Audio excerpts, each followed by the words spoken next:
It is farmers market season, and a community up north is opening for the season. Meanwhile, a fundraiser on the Iron Range is raising money for local pets. All that and more as we take you around the Northland, city by city. We'll start up north in Finland, where the community farmers market is returning next week.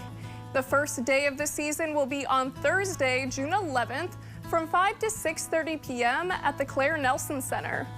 Guests will be able to shop from produce, baked goods, canned foods, and more from area vendors. The market will run every Thursday through October 1st. We will end in Virginia, where Revive Virginia is hosting the 400 Block Party. That's this coming Saturday, starting at 3 p.m. The event is a music fundraiser in celebration of the life of Mary Kay Hotchkiss. The day will host a variety of local artists in downtown Virginia. Proceeds from the fundraiser will support the Mesabi Humane Society in honor of Mary Kay.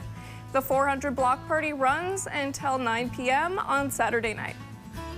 And if there is something going on in your neighborhood that you think we should know about, send us an email and it might be featured as we take you around the Northland, city by city.